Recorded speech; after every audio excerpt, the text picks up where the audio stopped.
Hey recruiters, stop working for free. Stop competing with other recruiters. I'm going to show you how to get paid now for your recruiting services and how to get paid on every single rec that you try to fill. I don't know about you, I've been in this business for like 12 years and I'm completely done with doing a whole bunch of work for free. Don't get me wrong, contingency business can be great as well. I made millions of dollars in contingency business, but myself and my clients make way more money doing retained business. And here's the best part. It's actually way better for your clients to pay up front for a number of reasons. It's like win-win across the board, and I'm going to walk you through it. Why should you listen to me? Well, my first recruiting business scaled to 7 figures in 7 months and 3 brick and mortar locations within a year. In year 2, I started vacationing with my family. We kind of took off and the business was operating by itself without me. It was automated. It was acquired while we were on vacation for a whole year. And since then, I've been helping hundreds of staffing and recruiting entrepreneurs get to 7 and 8 figures.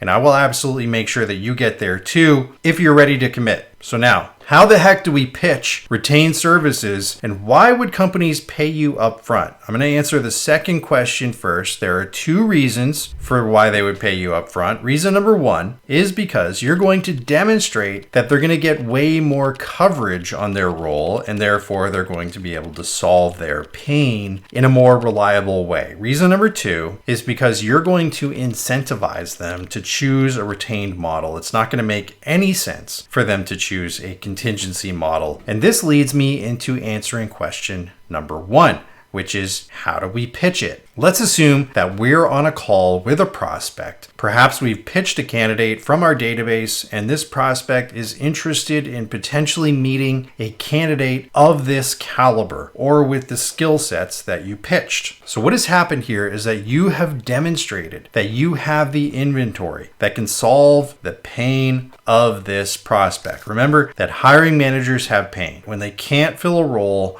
with the right person, their department hemorrhages money, their company hemorrhages money. Everything is in complete disarray. People who are not supposed to be doing the job are taking on new duties and responsibilities. Oftentimes, the hiring manager themselves are having to take on more work because they cannot delegate the projects to the right people. So this whole thing is just making their lives a living hell, and they need to get it solved. Sometimes they actually have budget that they've been given that they can spend, but they're not allowed to keep the budget if they don't spend it in time or on the right talent or on the right resources. Basically, there are a whole host of reasons for why being unable to hire the right person creates pain for a hiring manager. So you have demonstrated that you have the inventory, or in other words, you've got the medication to solve this pain. So we just have to figure out how to best administer this medication. And the hiring manager is going to have to play by your rules to some degree in order to get their hands on this medication. They can't just go to any old store and find it on the shelves and swipe it. There's a bit of a process in order for them to get it. They need a prescription filled out by the right doctor. And you are that doctor. So you have to now put them through the prescription process so that your pharmacist can administer the medication. So now,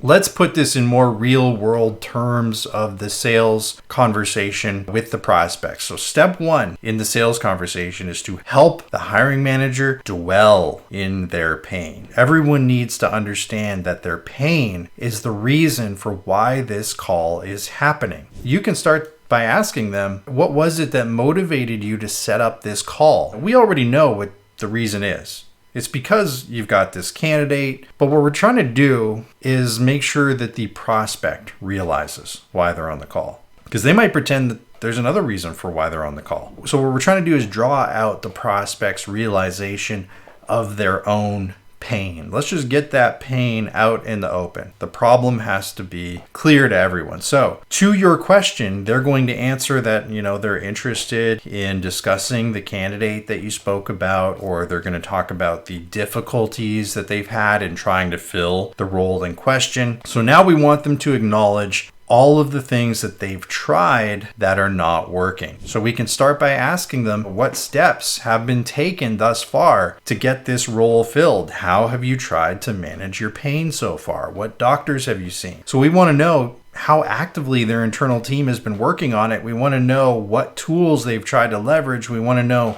how many other recruiters they've already tried to engage. We want to know how much of their own sweat and effort they have put into this problem. It's very important to not skip this step. It's also important to not move past this step too quickly. This step is critical to getting paid up front and to getting paid right now. So let me tell you why. So there are two things that you're trying to establish in this step. Number one is you want to establish that they can't do this themselves. And number two is you want to establish that contingency recruiting has failed them. This actually might be a little bit counterintuitive for you at first. Some recruiters get discouraged when they hear that their prospect is already working with other vendors. Personally, I start dancing for joy inside. I love hearing that they're working with other recruiters. The fact that they're on this call right now is a clear demonstration that the other recruiters have failed. The model through which they have engaged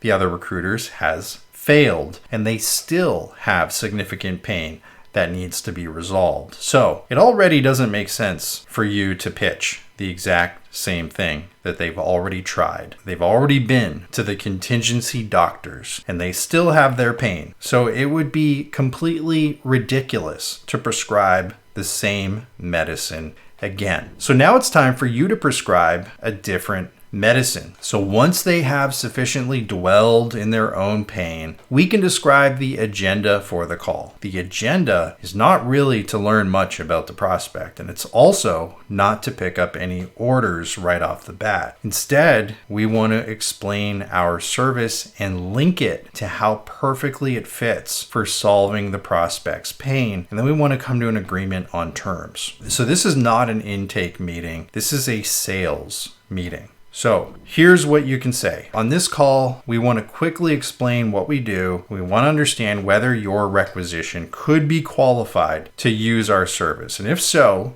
perhaps the stars are going to align for us to move forward to a synchronization call on a different day and time. Does that sound fair? They're almost always going to say yes to this because they're here because they want to learn about how you can help them. So I'm going to use a completely random example to illustrate this. So you could say something like, okay, so it looks like you're looking to hire a few roles that are right in our wheelhouse because we specialize in supplying mining executives. That is our bread and butter, as well as other mining personnel across the United States. So that's just one example. You could take out mining executives and mining personnel. Just consider that a blank where you can insert your own specialization into there. You can take out United States and insert your own territory or location. It's just an example. But then you'll say, this is our core focus and we try not to work outside of our specialization. So right there, what you're doing is establishing that you are a more appropriate vendor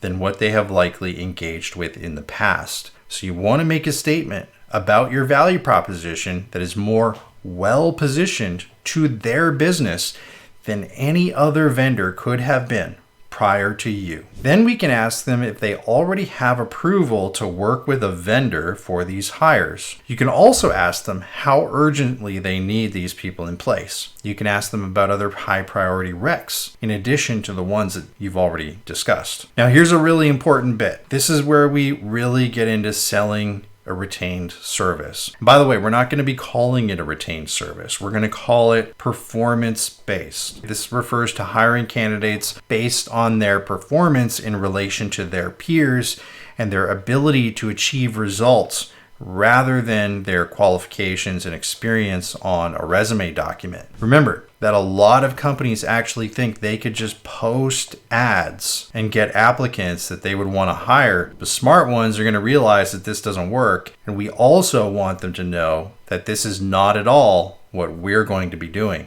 So now it's time to walk them through a journey of a completely different hiring and recruiting experience. It's time to walk them through how your service works. So here's what you can say. Our service is completely structured to avoid duplicating your own internal efforts and the efforts that other recruiters have tried thus far. We have no plans to search in the same talent pools. We call it performance-based talent attraction.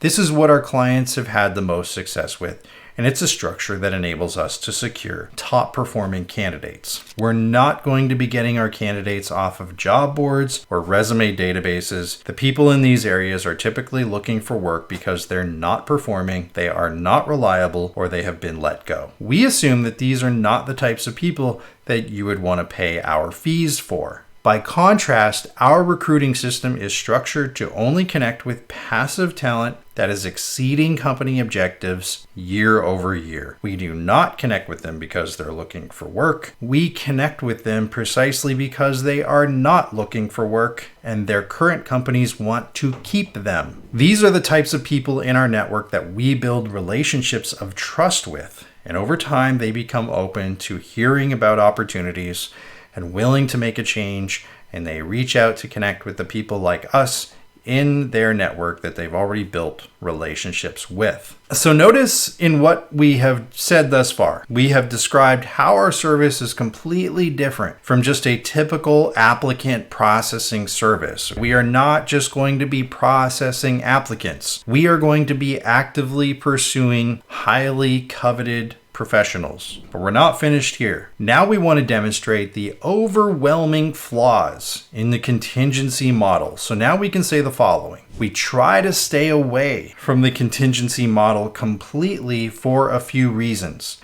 This is where you're essentially putting up a bounty that is paid out upon a successful hire. There are a number of problems with this model, and I believe you've already encountered some of them. One of the main flaws is that you could easily have 10 agencies assigned to your rec with none of them actually working on it. Meanwhile, an even bigger problem is that you actually think that you couldn't possibly have better coverage because you have so much recruiting horsepower, theoretically, assigned to giving you candidates. But to those folks, the agencies that you've assigned it to, your open position is an afterthought. It's only going to get coverage if a firm has nothing else to work on. The way that contingency recruiting agencies are structured is that they have to make a cost-benefit analysis regarding every order that comes in. They decide what to work on based on what they think they can get paid on the fastest. So if your vacancy is considered difficult to fill, in other words, the whole reason you went to a recruiting agency in the first place, because it was difficult, they're not even going to touch it. It's going to fall way down on the priority list. So as you can see, this is simply not a model that can possibly solve your problem. The greater the problem, the less chance it even gets a solid look, let alone anyone's dedicated effort. Here's the difference with our performance-based model. Not only will it get our best effort, it will get dedicated attention every single day. We invest dedicated marketing, network building, consulting horsepower to your vacancies so that we make absolutely sure that it gets filled. We will work to secure the candidate that we have already marketed to you, and we will also generate a short list of other equally qualified and high-performing candidates for you to select from. Because we take part of our fee up front, we can dedicate that time and energy to you and white glove the service. You're not competing with other agencies here. You're not competing with other recs that we think are easier to fill. And you can say furthermore, our performance-based service is actually less expensive than most agencies' contingency fees. We can save money for you on your bottom line while we offer you a much better service. So see, you're incentivizing them to choose a performance-based model. So it's pretty much a no-brainer. Does all of this make sense? How does this sound? If you pitch this the right way, it's going to be hard for them to argue. In most cases, they're going to have already experienced the failure of the contingency model. So you can say, for next steps, what I'd like to propose is that we send over our cost model for approval. Then we can set up our synchronization call to follow. And this is where we're going to do a deeper dive into your employer value proposition and the specifications for the roles that you need us to fill. Let's go ahead and book that now. How does Tuesday afternoon work? That's how you do it. By the way, if you're getting pushback when it comes to price, I highly recommend that you check out this video here where you can learn about how to deal with pricing objections step by step. I recommend watching the whole video. There's some free giveaways at the end that you can leverage for sending over to prospects and helping you to close other stakeholders in the process if necessary. So check out that video right now, and I'll see you guys in the next one.